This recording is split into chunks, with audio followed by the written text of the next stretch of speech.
Bonjour mesdames et messieurs. Ces derniers temps, on a vu réapparaître une marque chinoise qui a pour nom Admoc.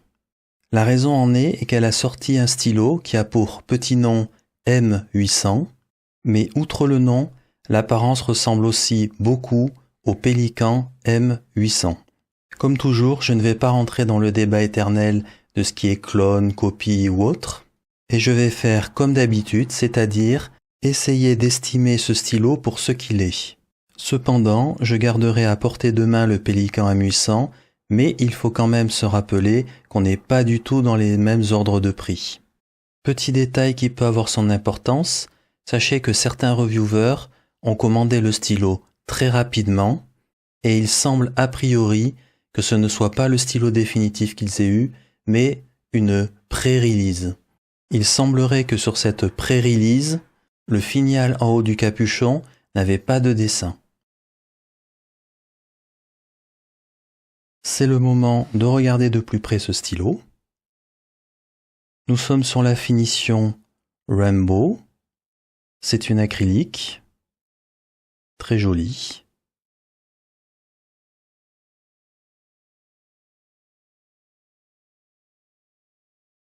Commençons par les anneaux. Cet anneau-là est très bien intégré, aucun problème.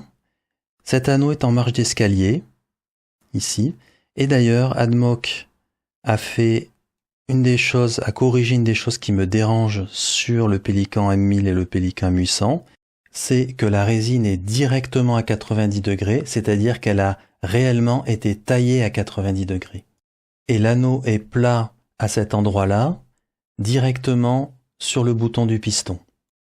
Nous sommes donc sur un angle à 90 degrés, alors que pour moi, si Pélican avait fait les choses de manière qualitative, ils auraient mis un anneau à 90 degrés ici pour protéger ce qui dépasse ici du corps du stylo. Donc là, eh bien, le doigt se heurte à un angle à 90 degrés.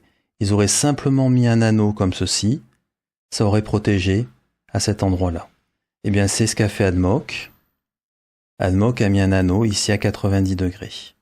Cependant, il n'y a qu'un anneau alors qu'il y avait deux anneaux dans le Pélican M800. De ce côté-là, l'anneau est parfaitement bien intégré, il n'y a aucun problème, et il en va de même du côté du finial, du haut du capuchon. Par contre, une chose dont je ne suis pas fan du tout, ici c'est râpeux, sur le Admoc, alors que sur le Pélican, c'est relativement doux. Alors on sent un très très léger petit... ça agrippe un tout petit peu, mais par contre sur le Admoc, ça agrippe carrément, un peu comme si on touchait du papier à poncer. Et je suis d'ailleurs allé voir, j'ai sorti mon papier à poncer et j'ai voulu voir au niveau du doigt à quoi ça correspondait en termes de grain. Ça correspond à un grain 2500. Donc c'est pas négligeable du tout. Si vous voulez savoir à quoi ça ressemble, sortez votre papier à poncer du 2500 et touchez-le et vous verrez exactement quel effet ça fait au niveau du doigt. Donc ça, pour moi, c'est pas bien fait du tout. Dans les deux cas, nous avons, au niveau du finial, un oiseau. Le clip. Aucun problème. Nombre de tours. Un tour pour dévisser. Alors ceci étant, une chose que je n'aime pas, c'est que si on ferme juste comme ça, le capuchon a tendance très vite lors du transport, à sortir un petit peu de sa zone de blocage, et le capuchon se bouge un petit peu, comme ceci, et on l'entend un peu bouger lorsqu'on le porte comme ça dans la main. Donc c'est pas super agréable de ce côté-là. Sinon, ça fonctionne très bien, le vissage des vissages fonctionne très bien, il n'y a aucun problème de ce côté-là. À l'intérieur du capuchon, on voit la protection de la plume, pas de problème non plus. On voit à ce niveau-là une petite marche qui protégera la plume du dessèchement. L'anneau ici protège le bord du capuchon, c'est très bien. Côté pas de vis, à cet endroit-là, je trouve le pas de vis assez aigu, les pas de vis assez pointus. Ce n'est pas très agréable, ce n'est pas doux du tout. Alors, j'expliquerai après la revue de plus près pourquoi je fais toujours ceci, pourquoi est-ce que je passe toujours mon doigt sur les pas de vis pour vérifier entre guillemets s'ils sont tranchants ou pas. Le stylo ne s'ouvrira pas ici puisque c'est un piston filler. Ici, on voit rapidement que c'est une plume Schmidt. On voit déjà le bandeau en métal à cet endroit-là.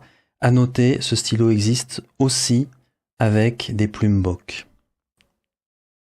Donc une plume Schmidt, tout ce qu'il y a de plus classique.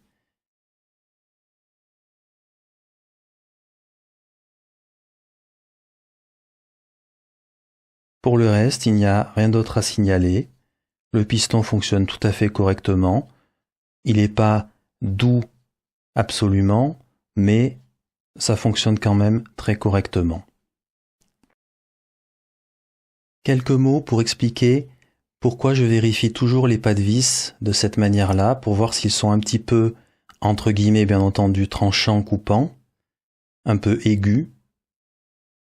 Il y a deux raisons. Alors bien entendu, déjà sur un grip, avoir un pas de vis ici qui accroche et qui est un peu aigu, ce n'est pas agréable. C'est le cas ici. Mais il y a une deuxième raison, et je vais essayer de vous faire un petit dessin rapide. Un pas de vis, normalement, ça se fait de cette manière-là.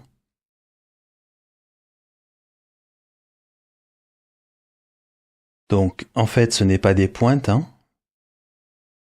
Et bien entendu, de l'autre côté va venir le pas de vis opposé. Lorsque c'est un peu tranchant aigu, ça veut dire qu'en fait, cette zone-là a été pas assez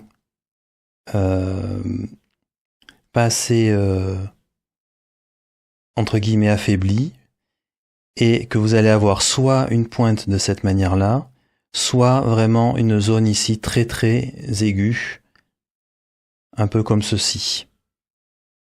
Trop haute et trop aiguë à cet endroit-là.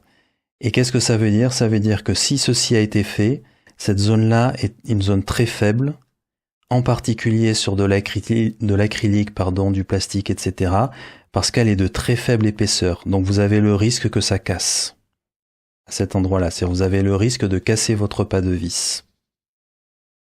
Sur le métal, évidemment, le risque est bien moindre, parce que le métal est quand même nettement plus solide, mais de manière générale, il vaut mieux éviter et avoir plutôt une zone comme ceci, un peu douce, de façon à éviter à avoir vraiment des angles qui vont vraiment affaiblir, rendre très peu épais, le plastique ou l'acrylique ou la résine. C'est l'instant de la peser et on va en profiter pour comparer les deux stylos. Environ 23 grammes pour le Admock, 29 grammes pour le Pélican. Côté capuchon, le Admock presque 9 et le Pélican exactement pareil, 9. On va donc retrouver la différence sur le corps du stylo, 14 à cet endroit-là et 20 sur le corps du stylo du Pélican.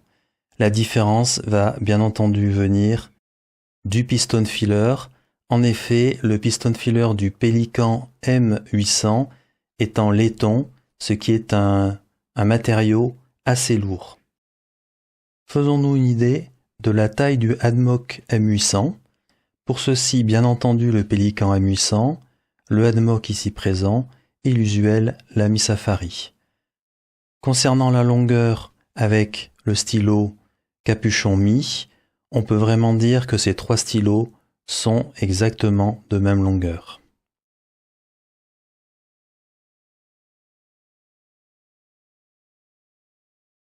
Une fois le capuchon retiré, eh bien nous pouvons conclure encore une fois la même chose, ces stylos sont exactement de même longueur.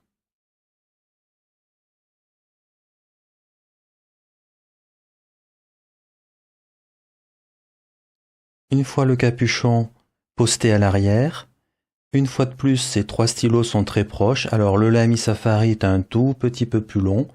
Par contre, les deux stylos M800, le Pélican et l'Admoc, sont de même longueur. Ces deux stylos postent très bien sans souci. Le piston ne peut pas être activé quand on tourne le capuchon. Jetons un petit coup d'œil maintenant au grip. Et nous allons voir une fois de plus que nous sommes sur des choses très similaires du côté du grip. Je dirais qu'ils sont de même taille. Juste on pourra noter au passage une différence entre l'Admoc et le Pélican. Sur le Pélican, il y a un anneau à cet endroit-là. Cet anneau, n'existe pas sur le Admoc.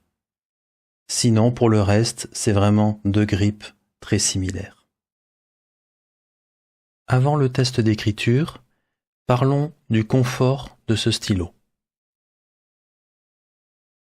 Le grip est de taille moyenne. Il est bien entendu très ressemblant à celui du M800. En résumé, un classique tout à fait confortable. Côté longueur du stylo, j'ai déjà vu des mains grandes écrire avec ce stylo. Donc au niveau longueur, aucun problème pour les grandes mains. Et par ailleurs, il poste parfaitement. Donc si vous aimez les stylos postés, c'est tout à fait possible. Le confort reste très bon avec le stylo posté. Nous démarrons le test d'écriture. Dans ce stylo, nous avons une plume Schmidt.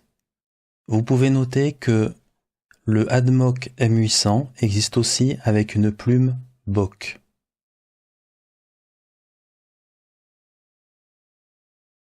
L'écriture avec ce stylo est très plaisante, la plume Schmidt fonctionne très bien.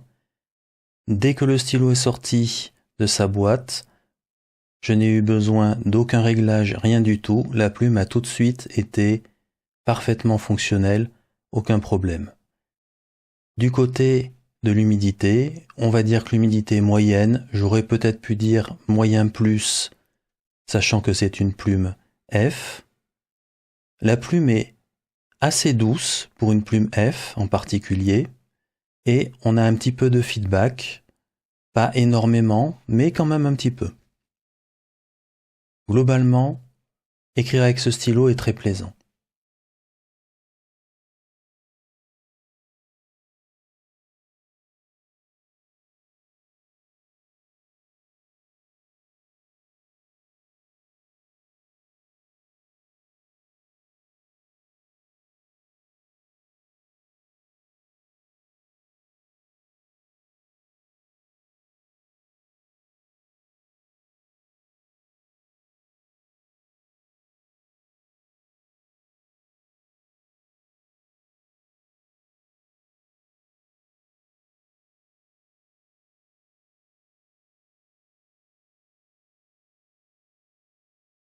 Pour la conclusion, je vais d'abord donner mon avis intrinsèquement sur le stylo, avec ce que j'ai aimé et ce que j'ai moins aimé, et tout à la fin, je dirai quelques mots en relation avec le M800, mais en laissant de côté tous les aspects, copie, imitation, inspiration, etc. Du côté de ce que j'ai aimé, il y a pas mal de choix du côté acrylique ou résine. Beaucoup d'ailleurs sont très jolis. C'est vraiment un des aspects plaisants au moment de choisir son Admoc. Même s'il y a 2 ou 3 points qui pourraient être améliorés, je reviendrai un peu plus tard sur ces points-là. Globalement, le stylo est bien fait. Les anneaux sont bien intégrés et très plaisants. Le piston fonctionne très bien, je l'ai démonté aussi et il est de conception tout à fait correcte. Le dévissage du capuchon se passe très bien. Le stylo est très confortable, le capuchon poste très bien. Côté plume, même si c'est du Schmidt ou du Bock, c'est-à-dire du déjà vu, la plume fonctionne très bien. Et ceci dès la sortie du stylo de la boîte, sans toucher à rien. Elle est à la fois bien tunée et très plaisante à l'écriture. Passons à ce que j'ai moins aimé. On va commencer par la fenêtre d'encre, il n'y en a pas. Cependant, dans mon cas, en mettant une lumière à l'arrière du stylo, j'arrive à voir l'encre car l'acrylique laisse un peu passer la lumière. Mais je ne sais pas si ça sera le cas pour les autres résines et acryliques proposés avec ce stylo.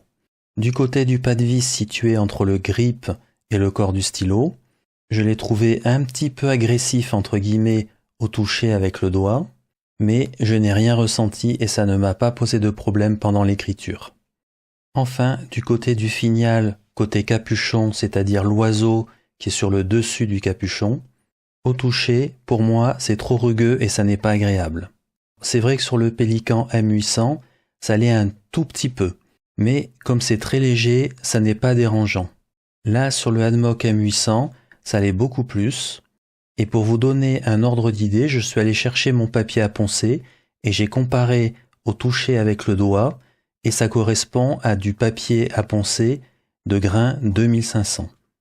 Parlons maintenant un petit peu du Admoc et du Pélican. Eh bien, je trouve que la forme de ce Admoc M800 joue en sa défaveur.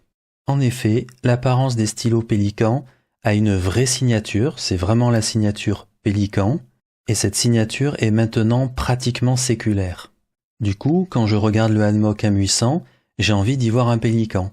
Le seul petit problème, c'est que un stylo de ce prix-là ne peut pas avoir la qualité d'un stylo qui a 10 fois son prix. C'est pour ça que, quand je fais la présentation de ce stylo, je ne me concentre que sur ce qu'est intrinsèquement ce stylo. Mais je ne peux que noter dans ce que je n'ai pas aimé que ce stylo a donc une apparence conventionnelle, celle de Pélican, et j'aurais préféré du coup que Admoc mette plus de différence par rapport à Pélican pour qu'on évite de penser et se référer à une gamme très au-dessus. Il n'en reste pas moins que le Admoc M800 est un très bon stylo dont on peut parfaitement apprécier la variété proposée des finitions. C'était la revue du Admoc M800. Je vous remercie pour votre attention et à bientôt.